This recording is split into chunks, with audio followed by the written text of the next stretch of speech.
नमस्कार, स्वागत है आपका एक बार फिर से। आज हम आपको यहां से जो कुछ भी बताने वाले हैं उससे पहले एक स्टैट्यूटरी वार्निंग। इस तस्वीर को देखिए, ये 56 मिनट क्या है सब बताने वाले हैं, लेकिन एक वार्निंग बल्कि एक बहुत बड़ा स्टेटमेंट है। अंग्रेजी में कहते हैं किसी भी इन्वेस्टिगेशन के लिए मिसट्रस्ट द ऑब्वियस, यानी जो स्वाभाविक है उस पर कभी विश्वास मत करो। अब ध्यान से हमारा पूरा इन्वेस्टिगेशन देखिए।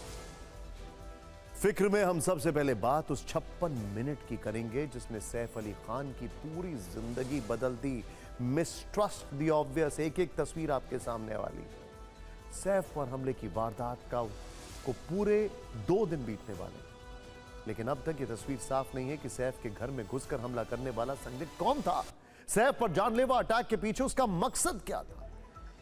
इस केस में अभी तक हमलावर से जुड़ी जो भी चीजें पुलिस के हाथ लगी हैं वो उसके 2 सीसीटीवी वीडियोस हैं जो पुलिस ने सैफ के सतगुरु शरण बिल्डिंग में 6th फ्लोर से बरामद किया है, जिनके आधार पर तफ्तीश आगे बढ़ रही है। और हम भी शुरुआत उन्हीं 2 सीसीटीवी वीडियोस से करते हैं जिसमें सैफ पर हमले की 56 मिनट की खौफनाक कहानी छिपी हुई है।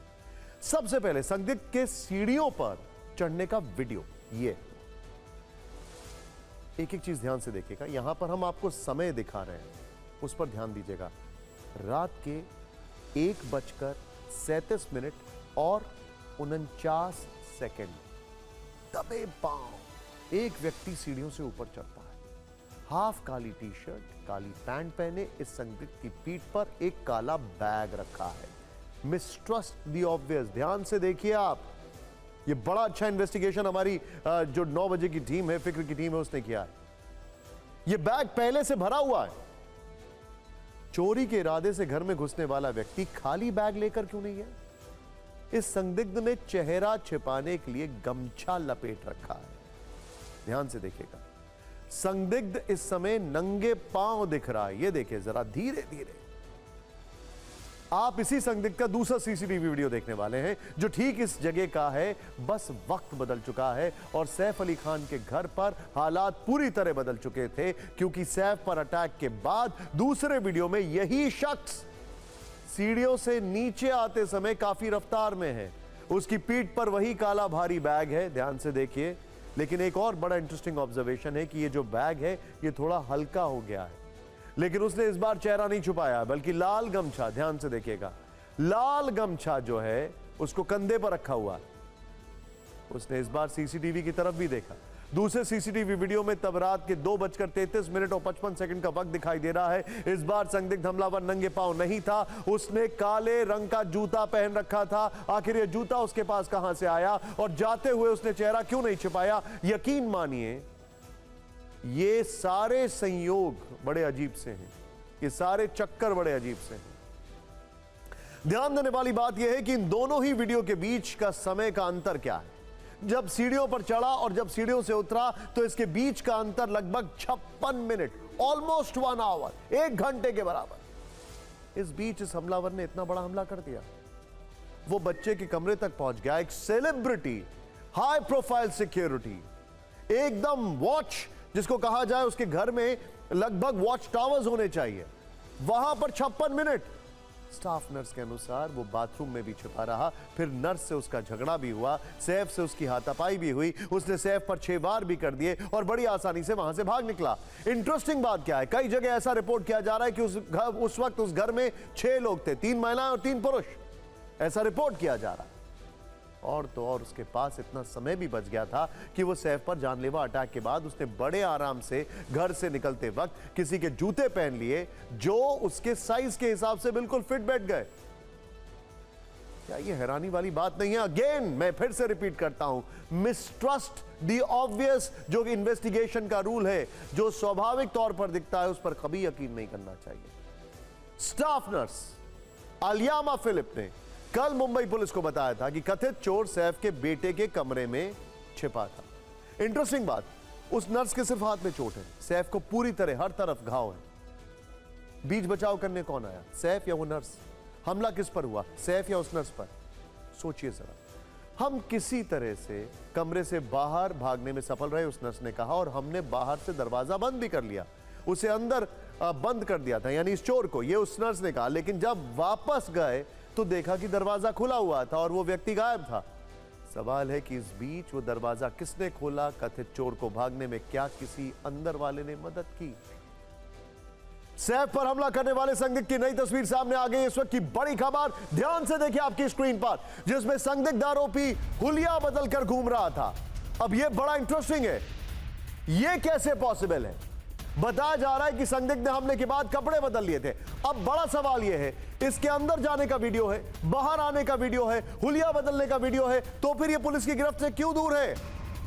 यह वो मुंबई पुलिस है जो सूंघ कर डी गैंग के लोगों को पकड़ के एनकाउंटर कर देती है। वो इनकी पकड़ से दूर क्यों है? हर सीसीटीवी कैमरे में वो दिखाई दे रहा है। डेफिनेटली लोकेशन भी मिल गई होगी, डेफिनेटली उसके मोबाइल कोऑर्डिनेट्स भी मिल गए होंगे। उस टाइम पर जितने भी फोन्स हैं सबको ट्रैक किया गया होगा। कहां है ये?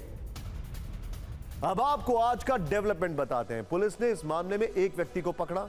ध्यान से देखिए, हर तरफ खबर आई। सबसे पहले हमने आपको यह विजुअल दिखाया था। इस चैनल ने सबसे पहले, किसी भी देश के चैनल से 20 मिनट पहले इस खबर को ब्रेक किया था कि सैफ पर हमला हुआ, और यह विजुअल भी सबसे पहले इसी चैनल ने, टीवी9 ने आपको सबसे पहले दिखाया। पहले आप इस व्यक्ति का पुलिस शिकंजे वाला वीडियो देखिए। ये देखिए ध्यान से, लगभग वही शक्ल मिलती है कि नहीं? सुबह से चर्चा जोरों पर थी कि यही असली गुनहगार है। इसका नाम शाहिद है। यह बड़ा बाद में पता लगा, 4-5 घंटे के बाद। शाहिद पर 7 मुकदमे पहले से दर्ज है, यानी कि हिस्ट्री शीटर है। कहा गया कि यह सेंधमारी में माहिर है, पेशेवर अपराधी है। सुबह से इसकी शक्ल सीसीटीवी में रिकॉर्ड संदिग्ध से मिलाई जाती थी। बताया जा रहा है इसको बांद्रा स्टेशन पे पकड़ा गया, यह भी रिपोर्ट किया जा रहा था। लेकिन पुलिस ने इससे जुड़े सारे भ्रम से शाम 4 बजे पर्दा हटा दिया। पुलिस ने बताया कि बांद्रा पुलिस स्टेशन लाए गए व्यक्ति का सैफ अली खान पर हुए हमले के मामले में कोई संबंध नहीं है। इस केस में अभी तक किसी को हिरासत में नहीं लिया गया। यह सबसे बड़ा एलिमेंट ऑफ डाउट क्रिएट कर रहा है। कैसे पॉसिबल है? मुंबई पुलिस इस देश की सबसे अच्छी पुलिस फोर्सेस में गिनी जाती है। मतलब पुलिस ने एक तरह से यह भी मान लिया है कि वो वारदात के लगभग 2 दिन बीत जाने के बाद कुछ नहीं कर पा रही। मतलब एक अदने से अपराधी ने मुंबई पुलिस को घुमा दिया। देखिए, इसकी शक्ल सबने देखी है, सबको पता है। सीसीटीवी में सबको पता है, स्केच बन सकता है, सीसीटीवी फुटेज आ चुका है। डेफिनेटली मोबाइल फोन भी होगा, डेफिनेटली फिंगरप्रिंट्स भी होंगे। फिर भी 48 घंटे।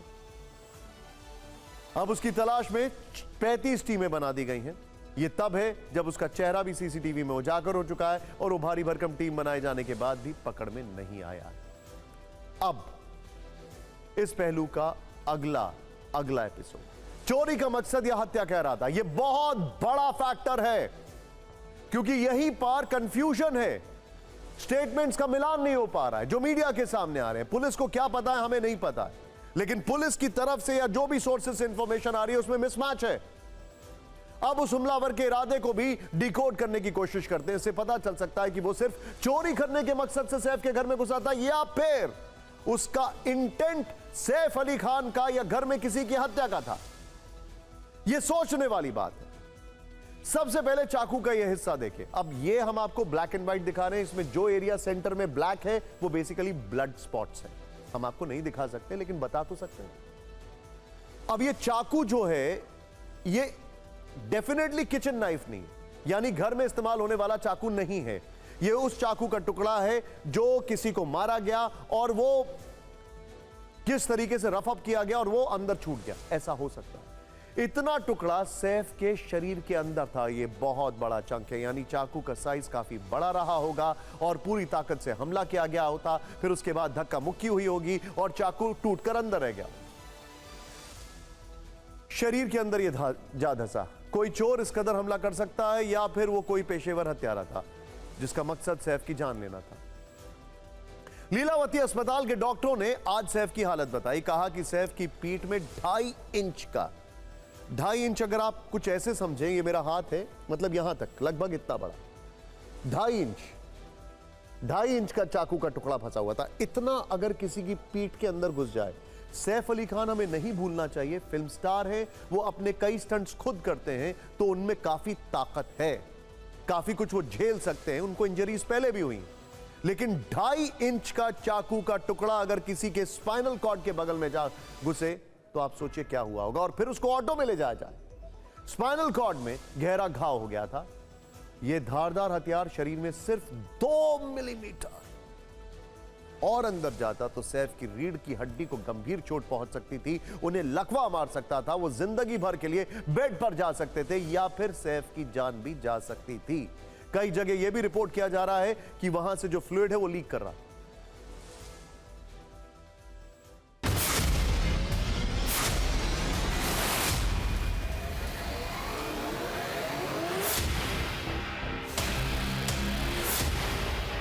पूरा उनका उसमें ब्लड था, but he walked in like a lion and only with a small child, that is 6-7 साल का उनका जो लड़का है, तैमूर है शायद उसका नाम, हाँ, उसके साथ वो वॉक इन किए हैं with so much of this. He is a real hero that way.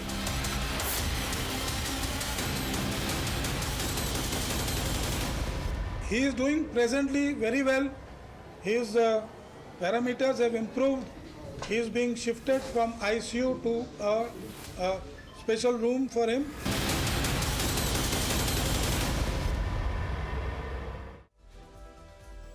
नीचे ब्रेकिंग पढ़ते रहिए। करीना कपूर का बयान दर्ज कर लिया गया। अब यहां पर 10 ऐसे सवाल जिनके जवाब मिलने बहुत जरूरी है। सैफ का सदगुरु शरण सोसाइटी में कुल कितने सीसीटीवी लगे हुए हैं? सोसाइटी के बाहर आसपास की सड़कों पर कितने सीसीटीवी कैमरा हैं? हमलावर सोसाइटी के सिर्फ 6ठे फ्लोर की सीढ़ियों के पास लगे सीसीटीवी में ही क्यों दिखाई देता है? हमारे पास जानकारी है कि सोसाइटी के मेन गेट पर एक सीसीटीवी लगा है, दूसरा पीछे वाले गेट पर लगा है, तीसरा बिल्डिंग के एंट्रेंस पर लगा है, चौथा सीढ़ियों वाले रास्ते पर, छठा फ्लोर पर है और पांचवा सीसीटीवी सैफ की लिफ्ट में लगा है।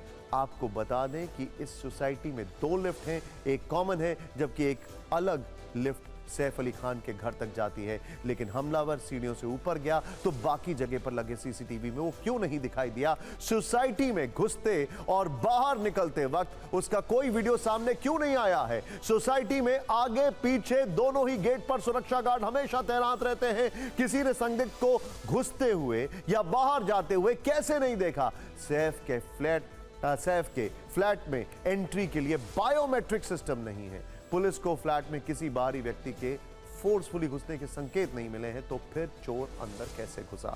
रात के 2 बजे क्या घर के दरवाजे कोई खोल कर रखता है? क्या घर में अंदर से किसी व्यक्ति ने चोर के लिए दरवाजा खोला? हमलावर सैफ के बच्चों के कमरे तक कैसे पहुंच गया और वो अकेला था या कुछ और लोग भी उसके साथ थे?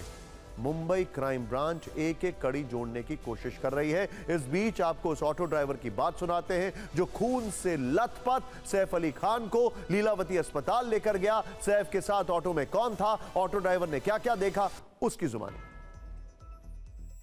सदगुरु करके एक बिल्डिंग है, वहाँ से आवाज आता है, रिक्शा एक आंटी भाग के आती है, रिक्शा हाँ, तो मैं घुमा के बोला कि किसी को घाव लगा है, तो मैं बैठ के बोला गेट पे गाड़ी लगाओ, तो मैं ऐसा घूम के गाड़ी लगाता हूँ। जैसे 2-4 लोग गेट से निकलते हैं, मुझे पता नहीं है सैफ अली खान है, हाँ, तो वो बैठते आराम से रिक्शे में, खून से लथपथ है, वाइट कुर्ता था, पजामी थी, तो वो सब दिखा। देख के घबराहट तो मेरे को भी हुई, मैंने किसी को घाव लगाया, इसको फटाक से पहुंचाओ। तो कहाँ पे आपके ऑटो में यहीं पे बैठे थे वो? ये सैफ अली खान ऐसे करके बैठ गया, उनका बीच में कोई बच्चा था, वो बैठ गया, उसमें साथ में कोई यंग आदमी था, 3 आदमी बैठ गए रिक्शे में। अच्छा, आप कितने देर में वहाँ पे पहुँचे आए थे अपने लीलावती हॉस्पिटल? कितने देर में? 5 से 4 मिनट या 6 मिनट की। कितने स्पीड से आप लेके गए? हाँ। तो आपको पता था ये सैफ अली खान थे जिनको आप? नहीं, मेरे को ये नहीं मालूम था। जब उतरे हैं, उतरने के बाद जब स्टाफ को बुलाया गया है स्ट्रेचर मंगाने के लिए कि मैं सैफ अली खान हूँ, फटाक से स्टाफ बुलाओ, सॉरी, तो इसके लिए जब बोला है तब मुझे पता चला कि ये सैफ अली खान है।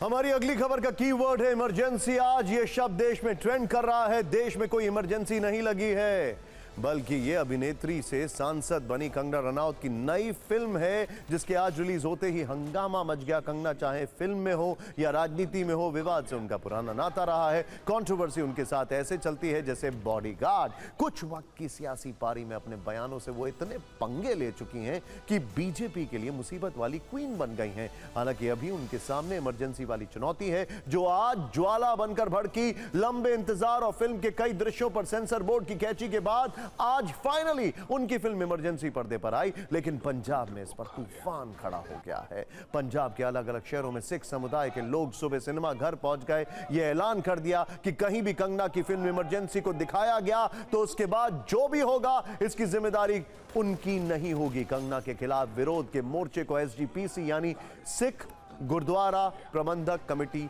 लीड कर रही है। फिल्म इमरजेंसी 1975 से 1977 के बीच देश में लगाए गए आपातकाल पर आधारित है। इंदिरा गांधी के कार्यकाल का ये 21 महीने का जो इतिहास का वो काला चैप्टर है, जिसकी वजह से आज तक कांग्रेस सियासी हमले झेल रही है। फिल्म में बांग्लादेश स्वतंत्रता युद्ध, ऑपरेशन ब्लू स्टार, खालिस्तानी आंदोलन और इंदिरा गांधी की हत्या जैसी ऐतिहासिक घटनाओं का जिक्र है। लेकिन सिख समुदाय में क्यों इतना गुस्सा है?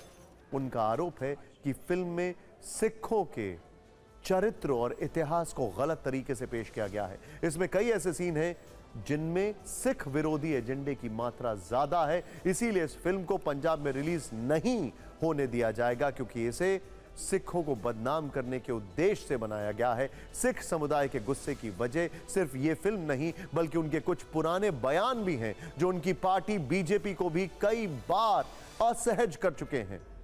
सितंबर 2024 में एक इंटरव्यू के दौरान उन्होंने जरनैल सिंह भिंडरवाले को आतंकवादी बता दिया था। 25 अगस्त 2024 को एक इंटरव्यू में उन्होंने कहा था कि किसान आंदोलन के जरिए भारत में बांग्लादेश जैसी स्थिति पैदा करने की साजिश थी। उन्होंने किसान आंदोलन के नाम पर हिंसा फैलाने, रेप और हत्याओं का दावा किया। हालांकि बीजेपी ने खुद को इन बयानों से अलग कर लिया था। 2021 में कंगना ने कहा था कि किसान आंदोलन के जरिए देश को विभाजित करने की साजिश हो रही है और इसमें खालिस्तानी शामिल हैं। फरवरी 2021 में कंगना ने किसान आंदोलन को आतंकवाद कह दिया था। यह भी कहा था कि आंदोलन में महिलाएं पैसे लेकर बैठती हैं, यानी उनके खिलाफ भिंडरवाले और किसान आंदोलन वाला सेंटिमेंट भी है, जिसका कनेक्शन पंजाब से जुड़ा है। विवाद खड़ा करने वाले ये डायलॉग सिख समुदाय और किसानों के मन में शूल की तरह चुभे होंगे। ऐसे में जब ये फिल्म आई तो विरोधियों का गुस्सा भड़क गया, लेकिन कुछ लोग ऐसे भी थे जो फिल्म देखना चाहते थे, लेकिन शो रद्द होने से उन्हें निराशा हाथ लगी। कंगना रनावत की फिल्म इमरजेंसी को लेकर पूरे पंजाब में विवाद जारी है। हम इस वक्त मोहाली में हैं। मोहाली वॉक जो मॉल है, वहां पर पीवीआर सिनेमा के बाहर सिख संगठन से जुड़े जो लोग हैं वो प्रदर्शन कर रहे हैं। पूरे हमने मॉल देखे हैं तो सब में बंद हो गई है, पिक्चर रिलीज नहीं हो रही है। असी इनको इनके मालकों को भी बोला है कि नहीं रिलीज करनी, आज तो बाद भी नहीं रिलीज करनी, असी पूरी गौर रखांगे। शांतिपूर्वक हमारा धरना प्रदर्शन चल रहा है। अगर कहीं भी लगती है तो कहीं भी नुकसान होता है किसी का भी, तो जिम्मेवार प्रशासन है।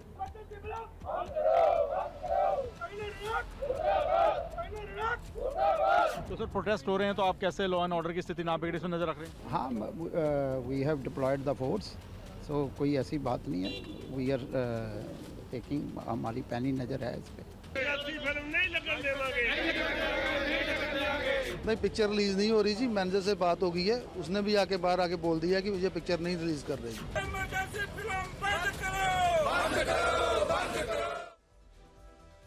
कंगना इस फिल्म की डायरेक्टर हैं, को प्रोड्यूसर हैं और आज पहला डे इस फिल्म का बहुत अच्छा तो नहीं कह सकते, क्योंकि कमाई सिर्फ 1.63 करोड़ हुई है, ऐसा कहा जा रहा है, रिपोर्ट किया जा रहा है। इस पे फाइनल जो है वो थोड़ा बाद में पता लगता है। वैसे फिल्म ये जो है वो 14 जून 2024 को रिलीज होनी थी, लेकिन विवादों की वजह से पर्दे तक पहुंचने में 7 महीने का वक्त और लग गया। पंजाब में इस पर राजनीति भी हो रही है। कांग्रेस विधायक और ऑल इंडिया किसान कांग्रेस के अध्यक्ष सुखपाल सिंह खेरा ने एसजीपीसी के विरोध का समर्थन किया है। एसजीपीसी ने इस फिल्म पर बैन की मांग की है। उनकी पोस्ट को शेयर करते हुए कंगना रनावत ने लिखा है कि यह पूरी तरह से कला और कलाकारों का उत्पीड़न है। पंजाब के कई शहरों से रिपोर्ट आ रही है कि कुछ लोग इमरजेंसी की स्क्रीनिंग नहीं होने दे रहे हैं। मैं सभी धर्मों का बहुत सम्मान करती हूं और चंडीगढ़ में पली बड़ी होने के कारण मैंने सिख धर्म को बहुत करीब से देखा है और उसका पालन किया है। ये पूरी तरह से झूठ है और मेरी इमेज को खराब करने के लिए फिल्म को नुकसान पहुंचाने का प्रयास है। पंजाब में आज विरोध का असर यह हुआ कि फिल्म नहीं चली, खासतौर से मोहाली में जहां काफी गुस्सा दिखा। प्रशासन का कहना है कि उनकी ओर से कोई रोक नहीं है। सिनेमा घर के मालिकों ने एहतियातन फिल्म नहीं चलाई है। वहीं सरकार मुद्दे की गंभीरता को देखते हुए सधा हुआ बयान दे रही है। ਤੁਹਾਨੂੰ ਦੁਬਾਰਾ ਐਸ਼ੋਰ ਕਰਦਾ ਕਿ ਇਹੋ ਜਿਹਾ ਕੋਈ ਵੀ ਕੰਮ, ਕੋਈ ਵੀ ਫਿਲਮ, ਕੋਈ ਵੀ ਇਹੋ ਜਿਹੀ ਚੀਜ਼ ਹੈ ਜਿਹਦੇ ਨਾਲ ਕਿਸੇ ਵੀ ਸਾਡੇ ਧਰਮ ਨੂੰ ਠੇਸ लगे तो पंजाब के खिलाफ नहीं होगा। देश का एक ऐसा इतिहास कि जो शायद लोकतंत्र को अगर जीवित रखना है तो जो इतिहास सबको पता होना चाहिए वो इतिहास भी इस फिल्म के माध्यम से हमारे सामने आता है। इमरजेंसी मूवी एक प्रोपेगेंडा फिल्म है जो पंजाब की छवि को खराब करने लिए बनाई गई है। एसजीपीसी को ये फिल्म दिखा देनी चाहिए थी, जो उनके ऑब्जेक्शन थे अगर दूर हो गए तो कोई झगड़ा नहीं। और फिक्र में बात करते हैं भारतीय क्रिकेट टीम में जो एक तरीके से एक अलग टाइप की इमरजेंसी लगी हुई है। वो इमरजेंसी वैसी नहीं है, लेकिन वो इमरजेंसी है पैनिक की, कि कुछ तो करो, कैसे भी तो ठीक हो जाओ। जब तक टीम इंडिया शिखर पर थी तो सब कुछ अच्छा था, सब बढ़िया चल रहा था, all is well, all is well. लेकिन स्टार क्रिकेटरों की मनमर्जियां चल रही थी। कोई सीरीज के बीच में वापस जा रहा था तो कोई बीच सीरीज से अपना दौरा शुरू कर रहा था।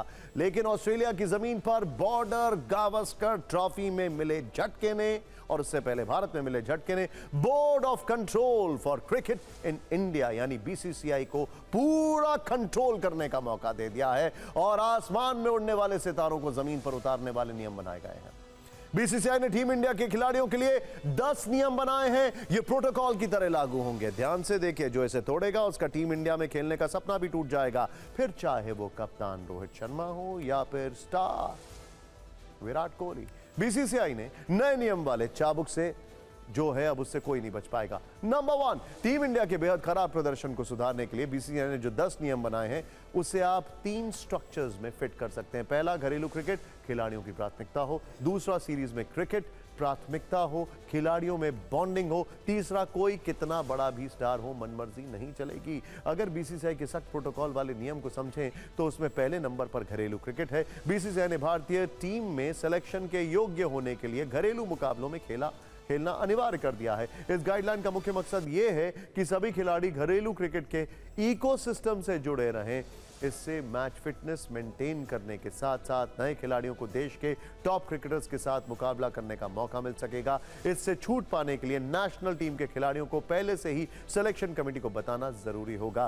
बीसीसीआई ने सभी खिलाड़ियों के लिए मैच से लेकर प्रैक्टिस सेशन तक हर वक्त एक साथ ट्रैवल करना जरूरी कर दिया है। कोई खास कारण होने पर परिवार के साथ अलग से ट्रैवल करने के लिए हेड कोच सिलेक्शन कमेटी के चेयरमैन से अनुमति लेनी होगी।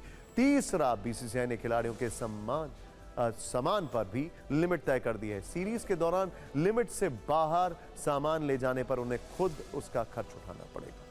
बोर्ड की गाइडलाइन के तहत 30 दिन से ज्यादा विदेशी दौरों के लिए खिलाड़ी 5 बैग ले जा सकेंगे, जिसमें 3 सूटकेस और 2 किट बैग होंगे या 150 किलो तक का वजन।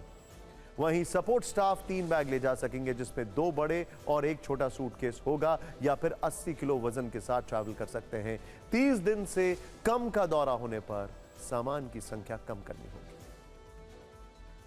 अब से कोई भी खिलाड़ी सीरीज के दौरान अपना पर्सनल स्टाफ जैसे chef, personal manager, trainer, secretary या कोई असिस्टेंट लेकर नहीं जा सकेगा। इसके लिए उसे पहले बोर्ड से अनुमति लेनी होगी। बीसीसीआई के सेंटर ऑफ एक्सीलेंस में खिलाड़ियों को कोई व्यक्तिगत सामान या उपकरण भेजने के लिए टीम मैनेजमेंट के साथ बातचीत करनी होगी। एक्स्ट्रा खर्च आने पर उन्हें खुद इसका भुगतान करना होगा। बोर्ड ने सख्ती बरतते हुए साफ शब्दों में कह दिया है कि अब से खिलाड़ियों को पूरे प्रैक्टिस सेशन के दौरान साथ रहना होगा। प्रैक्टिस वेन्यू पर साथ ही ट्रैवल करना होगा। खिलाड़ी समय से पहले ट्रेनिंग छोड़कर नहीं जा सकेंगे। बीसीसीआई के नए नियम के मुताबिक खिलाड़ी अब से किसी दौरे पर या सीरीज के दौरान पर्सनल ऐड शूट नहीं कर सकेंगे। अगर टीम किसी विदेशी दौरे पर 45 दिन या उससे ज्यादा वक्त के लिए जाती है तो किसी भी खिलाड़ी की पत्नी, पार्टनर या परिवार उस दौरे पर एक बार सिर्फ 14 दिन तक साथ रह सकते हैं। बीसीसीआई इस दौरान उनके रहने के अलावा कोई भी खर्च नहीं करेगा। बोर्ड के official ad shoot, promotional activity या किसी फंक्शन में खिलाड़ियों का मौजूद रहना जरूरी है। इसके अलावा सीरीज या मैच अगर जल्द खत्म हो जाता है तो वो प्लानिंग के अनुसार ही ट्रैवल करेंगे। समय से पहले टीम को छोड़कर कहीं नहीं जा सकेंगे। उन्हें टीम के साथ ही रहना होगा। सूत्रों के मुताबिक हाल ही में बीसीसीआई ने chief selector Ajit Agarkar, head coach Gautam गंभीर और कप्तान रोहित शर्मा के साथ एक मीटिंग की। इस दौरान कई मुद्दों पर बातचीत हुई। माना जा रहा है कि ये 10 नियम वहीं से निकल कर आए। ऐसे सवाल तो बीसीसीआई पर भी है कि स्टार खिलाड़ियों की मनमर्जियां पहले से चल रही थीं, तो क्या बीसीसीआई नए और सख्त नियम लाने के लिए लगातार हार का इंतजार कर रही थी? एक सवाल यह भी है कि अगर खिलाड़ी बीसीसीआई के नए नियम को नहीं मानते हैं तो क्या होगा? बोर्ड ने कहा है कि अगर कोई खिलाड़ी बात नहीं मानता है तो उनके खिलाफ डिसिप्लिनरी एक्शन लिया जाएगा। इसके तहत भारतीय बोर्ड ने निलंबित किए जाने जैसे प्रावधान रखे हैं। सजा के तौर पर खिलाड़ियों की मैच फीस या कॉन्ट्रैक्ट फीस काटी जा सकती है। इसके अलावा उसका कॉन्ट्रैक्ट भी रद्द किया जा सकता है। अगर बीसीसीआई को लगा कि खिलाड़ी ने बहुत बड़ी गलती की है तो आईपीएल समेत दूसरे किसी भी टूर्नामेंट में हिस्सा लेने पर भी रोक लगा सकते हैं। जाहिर है अगर ऐसा होगा तो टीम में चयन होना मुश्किल हो जाएगा। वापसी हुई भी तो इसमें काफी वक्त लग सकता है। तो नियम भी कड़े हैं और सजा भी कठोर है। अब खिलाड़ियों को तय करना है कि उन्हें क्या करना होगा। वैसे बीसीसीआई के इस नए नियम की काफी चर्चा है। यह चर्चा इसलिए है क्योंकि पिछले कुछ महीने में टीम इंडिया ऐसे हारी जैसे पहले कभी नहीं हारी। दरअसल पिछले कुछ वक्त से टीम इंडिया का प्रोग्रेस कार्ड देखेंगे तो उसमें हार वाले लाल निशान काफी दिखाई दे रहे हैं। टीम इंडिया की हार का सिलसिला अगस्त में श्रीलंका के खिलाफ शुरू हुआ, या T20 की वर्ल्ड चैंपियन टीम इंडिया एक दिवसीय सीरीज 2-0 से हार गई। इसके बाद टीम इंडिया न्यूजीलैंड से अपनी ही जमीन पर 3-0 से हार गई। टीम इंडिया के क्रिकेट इतिहास में ऐसा पहली बार था जब वो न्यूजीलैंड से अपनी ही जमीन पर 3-0 से टेस्ट सीरीज हार गई। फिर टीम इंडिया ऑस्ट्रेलिया पहुंची और वहां बॉर्डर गावस्कर ट्रॉफी 2-1 से हार गई। भारतीय टीम को 10 साल बाद बॉर्डर गावस्कर ट्रॉफी में ऐसी हार का सामना करना पड़ा है। लगातार बार टीम इंडिया के हिस्से में सिर्फ हार आ रही थी। रोहित दहाई अंक तक नहीं पहुंच पा रहे थे। विराट का बल्ला सिर्फ बाहरी किनारा ही ले रहा था। नए खिलाड़ी ज्यादा नहीं चल पा रहे थे और जो थोड़ा बहुत रन बना रहे थे वो बड़ी पारियां नहीं खेल पा रहे थे।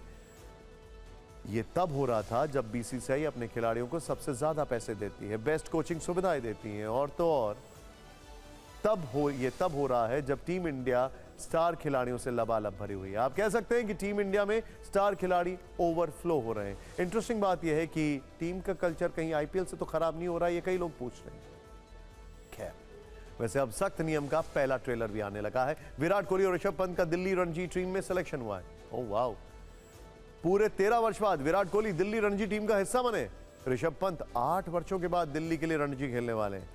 दिल्ली की रणजी टीम के कप्तान आयुष बडोनी है। उनकी अगुवाई में विराट और ऋषभ पंत रणजी ट्रॉफी खेलने वाले हैं। हालांकि सिडनी टेस्ट के दौरान विराट कोहली की गर्दन में मोच आ गई थी जो अब तक पूरी तरह ठीक नहीं हो पाई है। अगर वो अनफिट रहे तो उन्हें मौका नहीं मिलेगा। टीम इंडिया की हार पर पोस्टमार्टम और बीसीसीआई के नए नियम बिल्कुल नए नहीं हैं, थोड़े पुराने हैं। कोरोना से पहले तक इसमें से ज्यादातर नियम थे। कोरोना के दौरान कुछ छूट दी गई, अब बीसीसीआई इस छूट को वापस ले रही है।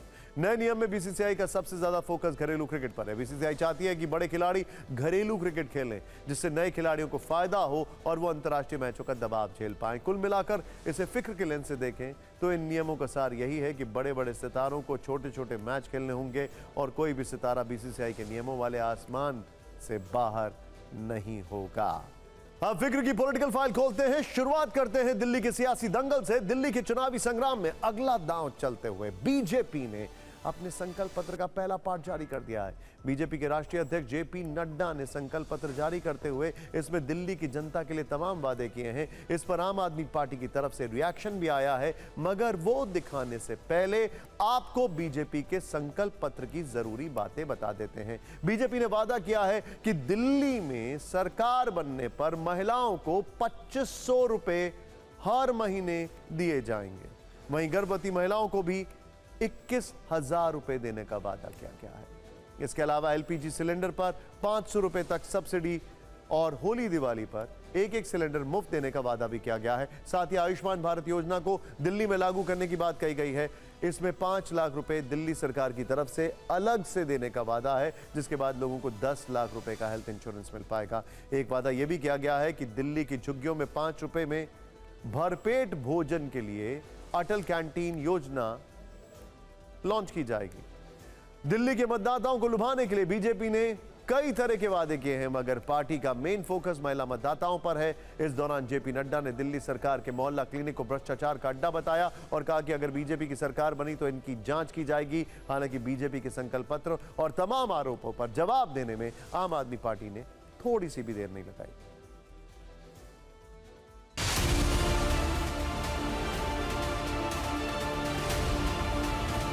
दिल्ली की महिलाओं को 2500 रुपये प्रति माह देने का संकल्प भारतीय जनता पार्टी लेती है। एलपीजी के सिलेंडर में जो हमारी गरीब बहनें हैं, जो गरीब परिवार हैं, उनको 500 रुपये का सिलेंडर पर सब्सिडी दी जाएगी।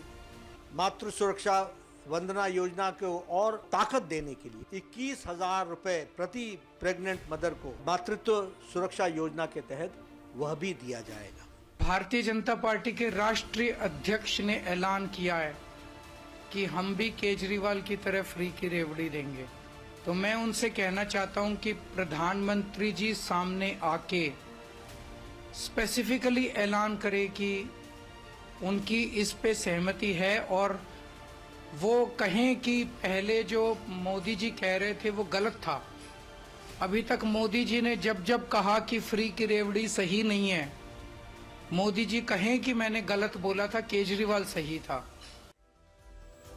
राजनीति से प्रयागराज महाकुंभ की ओर बढ़ते हैं, जहां ना शाही स्नान, ना साधु संत, बल्कि शासन का एक एफआईआर वाला एक्शन सुर्खियों में है। यह एक्शन जरा हटके है।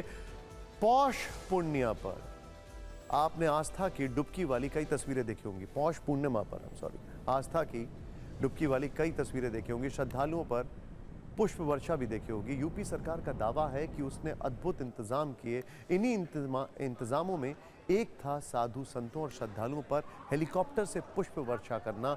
इसके लिए बकायदा एक कंपनी को कॉन्ट्रैक्ट दिया गया, भारी भरकम खर्च किया गया। लेकिन पौष पूर्णिमा पर पुष्प वर्षा के वक्त हेलीकॉप्टर धोखा दे गया।